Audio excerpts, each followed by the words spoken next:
Good morning.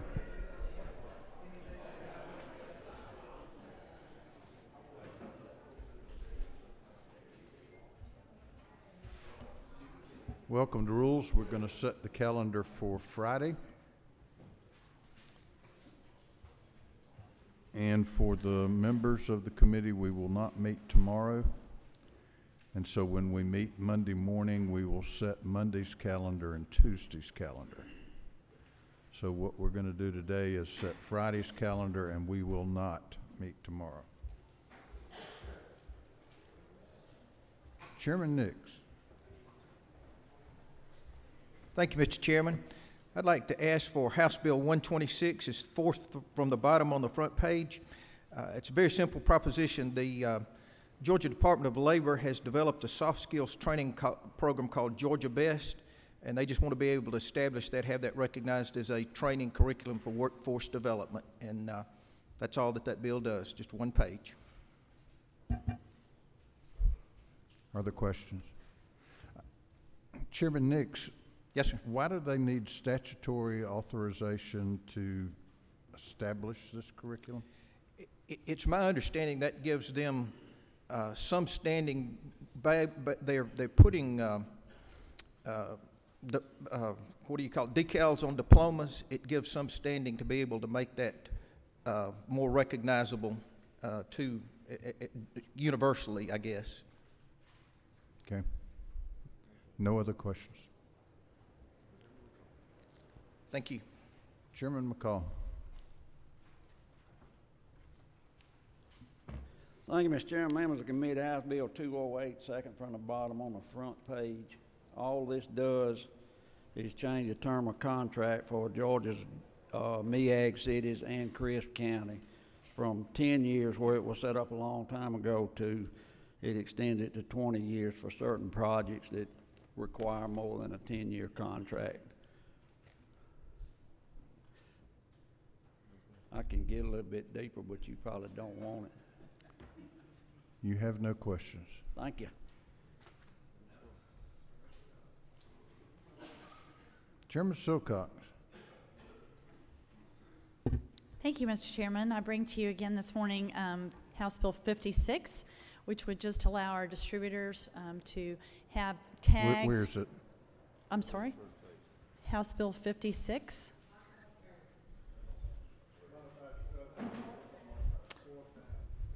Oh, I don't have a sheet. I apologize. Okay. Yes, under modified structure. I apologize. This would just allow our distributors and manufacturers to produce a tag for them on their electrical vehicles that would have the green leaf for the use in the HOV lanes. They would still be subject to the $200 tag fee on the electrical vehicle. And then I have also House Bill 246 that really is just going to allow the language to be taken out. If you looking at the bill, the Prosecuting Attorney's Council, this money was never appropriated out of them, and this would just allow the judge to determine who would pay for depositions in elder abuse cases where there are elderly people. There's not really funds available to pay for that. Chairman Benton. Thank you, Mr. Chairman.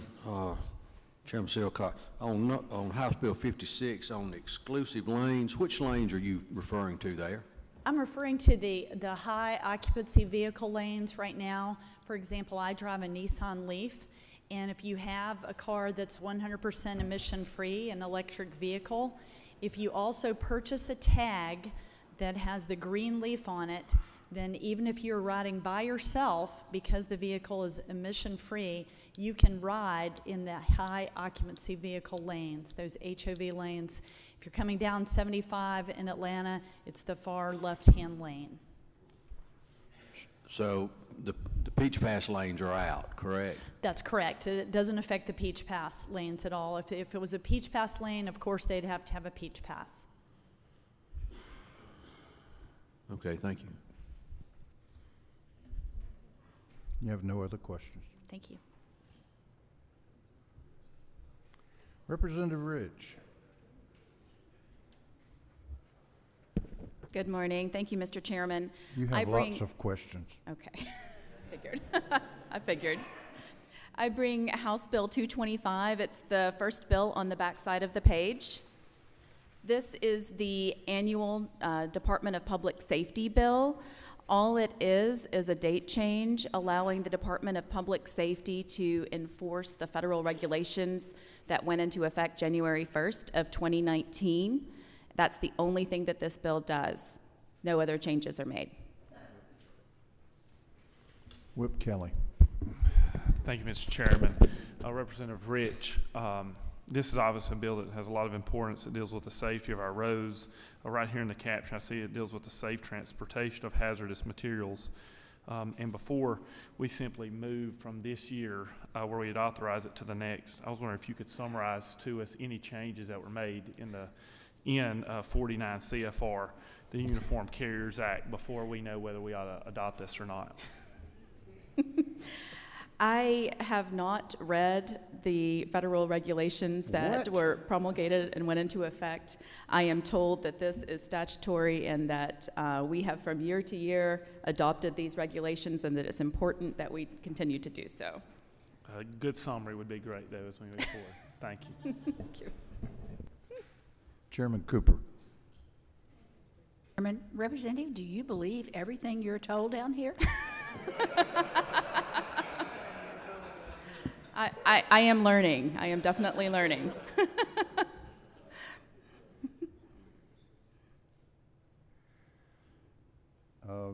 Representative Williams. Thank you, Mr. Chairman. Representative Rich, thank you for your bill. I saw that you obviously have been well versed in that you never looked away from the chairman in the front. Then you got all these questions out here. Humor us in the future and give us a glance when you present your bill, okay? Sure. Thank you. I will do.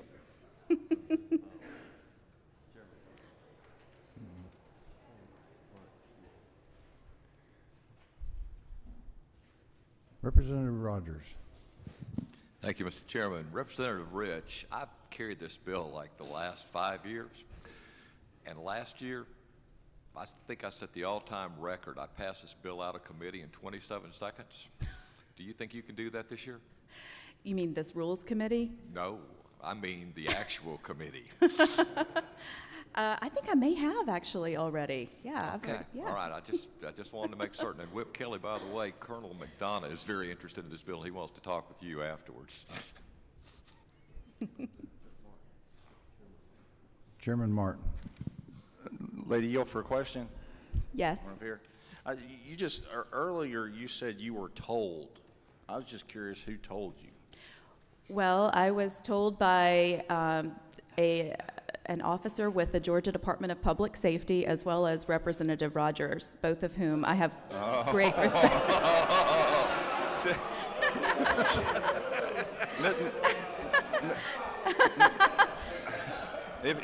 The fish is starting to stink, right?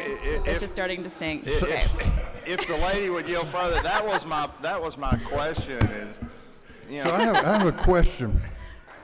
What size bus was in this bill that just ran over Representative Rogers?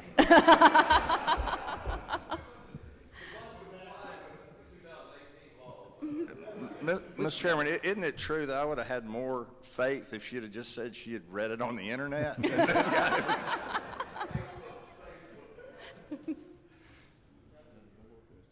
You have no more questions. Thank you.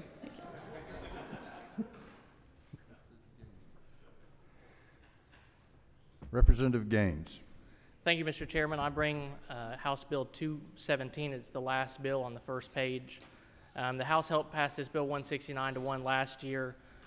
It joins Chairman Cooper's and Chairman Silcox's other pieces of legislation to help us address the alarming rates of HIV and hepatitis C in our state. It would enable syringe services programs here in Georgia. The CDC has made it very clear that these programs are effective and work. So happy to answer any questions. You have no questions. But you will if it ever gets to the floor.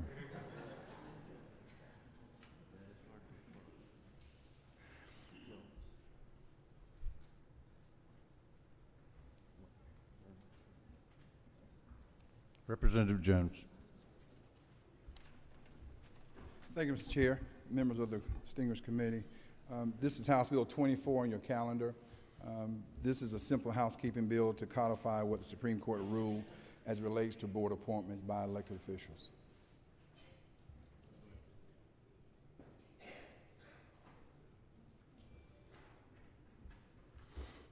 I have a question. Yes, sir. The bill basically says that all boards, authorities, et cetera, that they have to be either appointed by elected officials or elected by elected officials or by the grand jury. Is that a fair statement? Almost, Mr. Chair. In other words, certainly any appointment to any board or authority, that appointment has to be made by either an elected official or elected governing authority, governing body. The grand jury, as I mentioned earlier, they are summoned by an elected official, which is the clerk.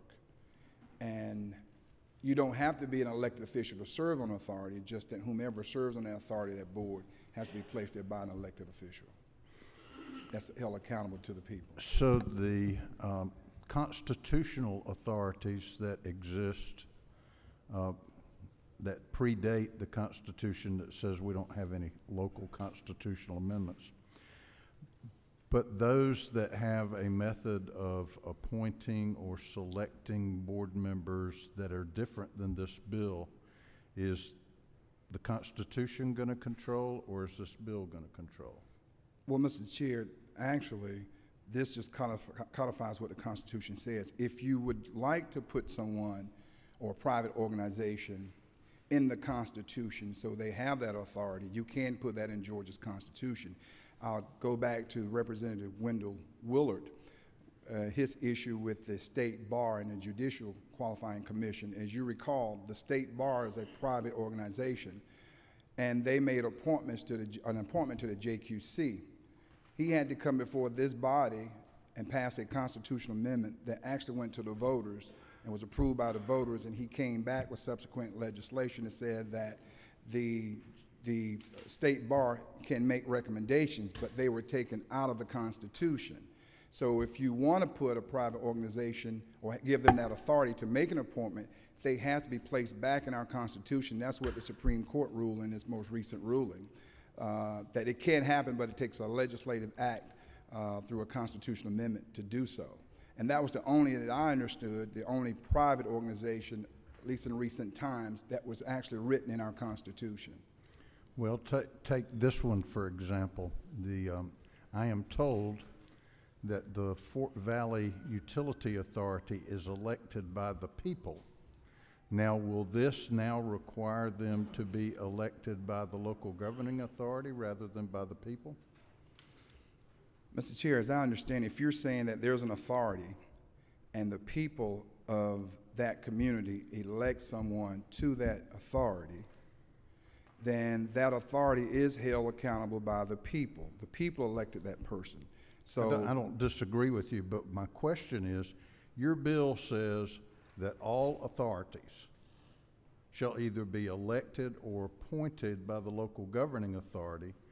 And so I don't disagree that, say, Fort Valley, for instance, would not run afoul of the Supreme Court decision, but would it run afoul of your proposed bill? I would hope it would not, Mr. Chair. Again, I'm just mirroring what was written in two Supreme Court rulings. If there is an issue, I think anyone has an opportunity to challenge that if they so do so, if they choose to do so. But I don't want to do anything that's in conflict with the Constitution and with the Supreme Court's rulings. And if this bill does so, then, Mr. Chair, I'll be happy to work with anybody with a friendly amendment to address it. I'm very open. I just want to make sure we do follow the Constitution and Supreme Court rulings. You have no other questions? Thank you, Mr. Chair. Representative Lott. Mr. Chairman, I have House Bill 321, which is not on the blue sheet today, but I was hoping to be able to present it if you would allow. What's the number? It's House Bill 321.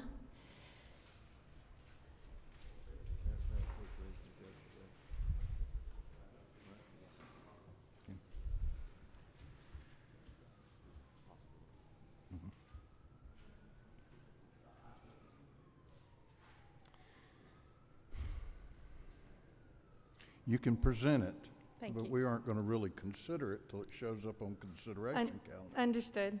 Okay.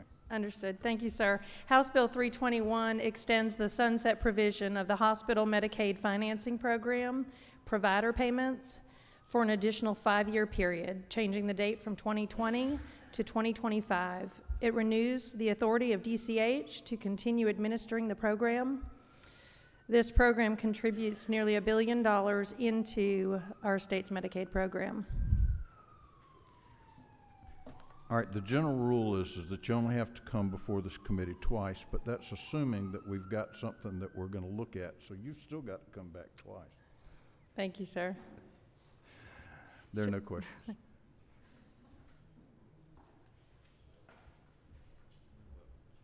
Chairman Welch. I have House Bill 228. It's right underneath House Bill 321 that you just heard.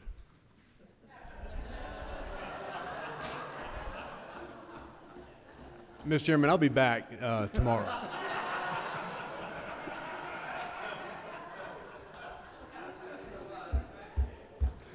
Did y'all collaborate on this? All right, members.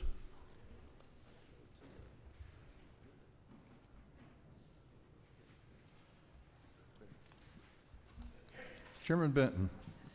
Thank you, Mr. Chairman. Under modified open rule, have two bills. First is House Bill 196.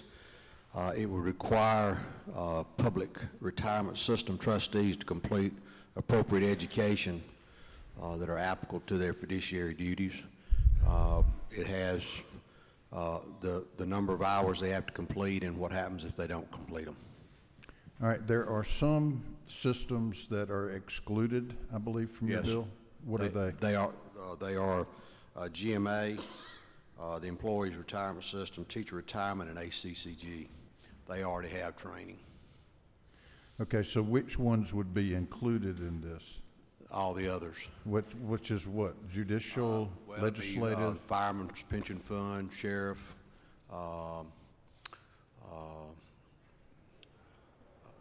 the probate judges, all of those would have to, if they have a board and they perform a fiduciary function on investing, then they have to take the training.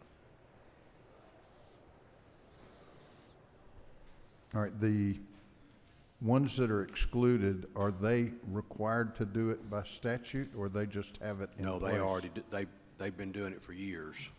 Well, I guess my question is this: if it's not required by statute, and say, for instance, GMA and ACCG just discontinued training next year, would we then have to amend the statute to force them to go back and start training again? We probably would, but we didn't see any need to put them in there since they are already doing it and have been doing it. Okay. Any other questions? No other questions? All right. The second one is House Bill 298.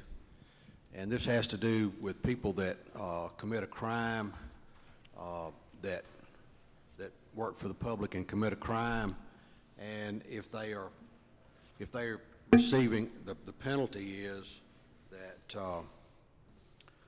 they have 3 times the monetary value, and when they start to draw a retirement, right now the only way to recover that money is to take it all until that fine is paid, leaving the person with nothing. And so they are asking that an alternative method that would allow a actuarial study to see what it would be in monthly payments, and they would take part of that. They would calculate what they figure the person average life expectancy and start taking it out accordingly to come to that time period. And that way the person has something to live on. So this is at the request of GMA.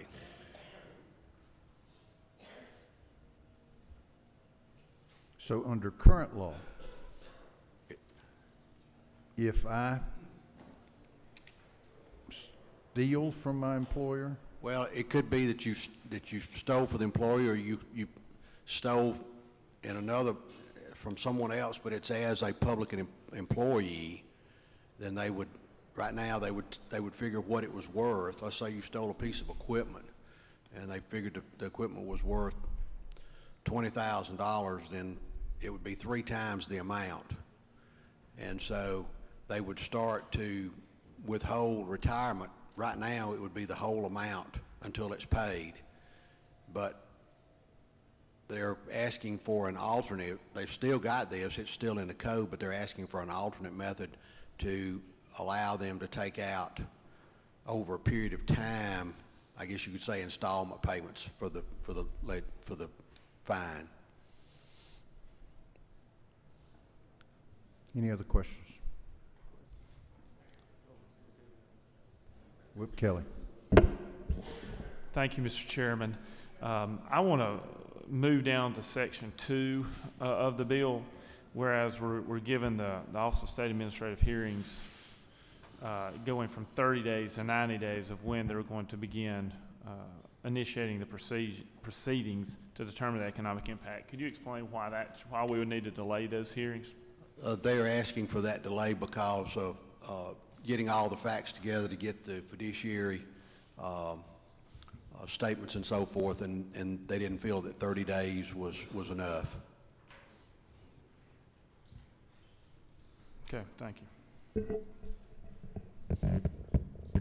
Any other questions? Chairman Martin. Chairman Benton, just to try to understand this is someone that has been adjudicated and been found guilty of a taking of X dollars in value, and treble that to 3 times, and currently they would take that out of their retirement immediately, or they would take all of their retirement prior to the individual until the debt is paid. Okay. And what we're doing now is we're amortizing that over the expected lifetime of the individual. If that were a long time, that could be pennies on the dollar for years and years and years. Who makes good to the person wronged in that time? Well, in this case, it's a government entity. I understand who makes good to that government entity, because failing for the person who committed the crime and has been adjudicated and convicted, the taxpayers make good on that loss, do they not? Well, whatever was stolen was probably paid for by the taxpayers, yes. I'm looking at this in the government entity, Chairman Benton, and to the chairman, is if this were done in private practice, I think one would have to make restitution immediately. Is this a comparable? I'm not an attorney. You don't know how it's handled in private practice, but is this the way it would be handled in a private situation? They're simply asking to have more than one way to collect the debt.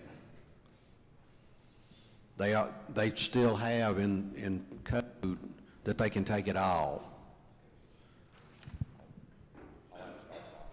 But they're asking to be able to divide that out over 5, 10 years, maybe 15 years to collect the debt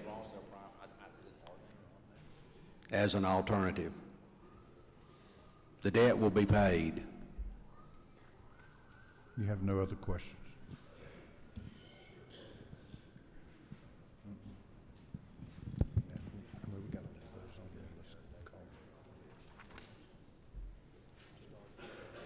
Representative Williams. To the author of the bill, just the clarification, a public employment-related crime, and I'm sorry I walked in right as you were asking for the measure. Does that mean when the public has been victimized, or a governmental entity has been victimized, or both? My understanding, it would be both. So if a public employee, it could be a sanitation worker that breaks in the back door and steals valuables from your home, then so a member of the public has been damaged, and the member of the public has the opportunity to get their get restitution rather rapidly. Aren't we further hurting the public member by not letting his or her be fully compensated for the loss more quickly? This is just another, I guess you say, tool in the toolbox that they're asking to be able to have something other than taking it all at one time.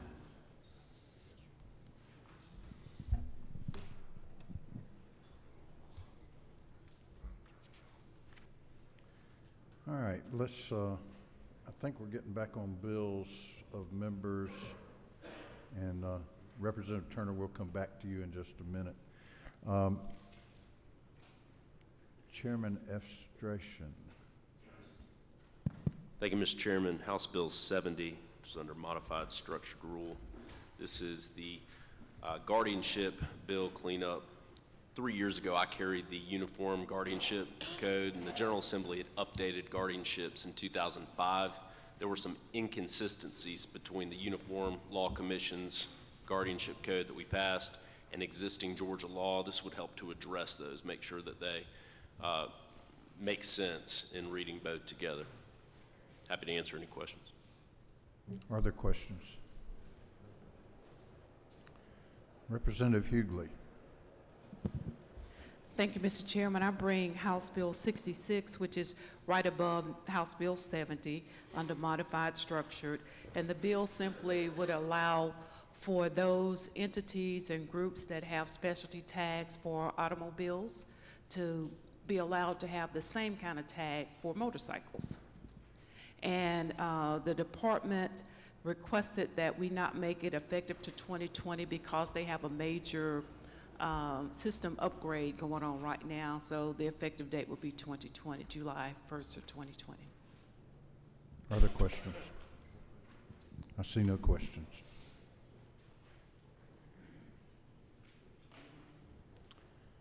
Chairman Dempsey. Yes, thank you, Mr. Chairman. I ask again for HB 187 for the FDA-approved obesity drugs pilot in the state health benefit plan.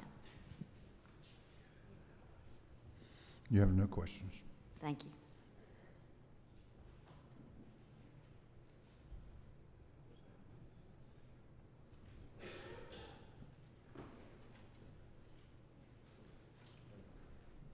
Chairman Taylor. Thank you, Mr. Chairman. I bring you House Bill 167 under modified open, the second bill down. This bill will allow insurance company employees to settle simple claims. It allows the seasoned adjusters to do the more complex claims. They would be under $1,000, and it's a win for consumers. They will get their money quicker, and this would have been very, very beneficial for things like food spoilage in the recent hurricane in South Georgia. Are there questions? You have no questions.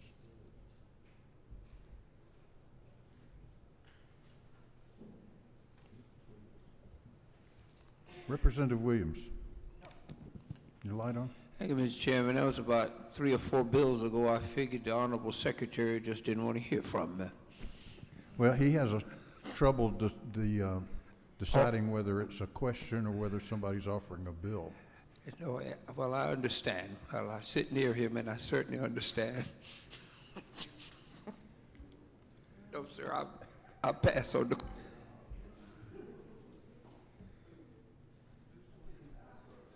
Representative Bodie.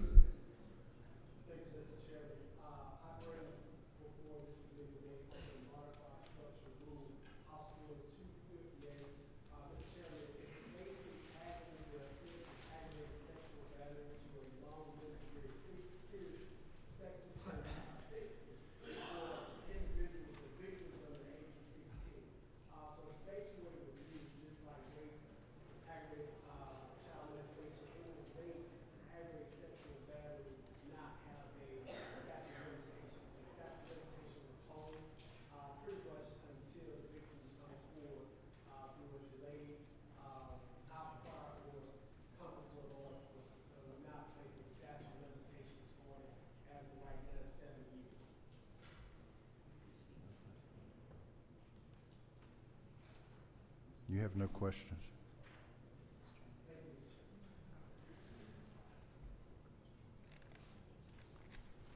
Me.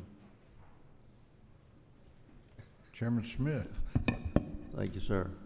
I'm gonna have to talk to my seatmate down there, Mr. Williams, in a little while. House Bill 99, fifth from the bottom on the front page. So a work project between the insurance department and my office. It brings the insurance code, which was first drafted in 1960, into conformity with the current day drafting of code provisions. If you want to go to sleep real quick, read that bill. I believe Representative Williams has a question. Thank you, Mr. Chairman. To my honorable seatmate, it requires mercy sometimes over justice. Okay, I agree. Thank you, sir. No other questions. Who is it? Representative Turner. Thank you for indulging, Mr. Chairman, members of the committee. I was in the Governmental Affairs Committee this morning, so I couldn't be here on time, but I want to bring before you HB 69, which is the top of the page. It deals with the Georgia Needs Scholarship. Once children become eligible for that scholarship, they'd maintain that beyond a year, so they do not have to go back in the public school system to regain eligibility. You have no questions. Thank you, sir. I'd ask for your favorable consideration. All right, we'll recognize Whip Kelly for a motion. Thank you, Mr. Chairman. I would move that House Bill 39 be committed back to the committee from which it came.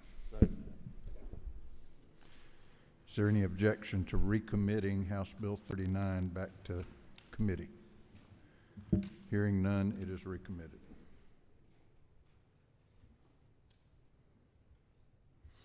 Okay, let's set the calendar for tomorrow.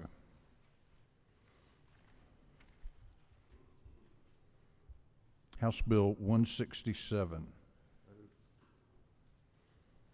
It's on. House Bill 99. It's on.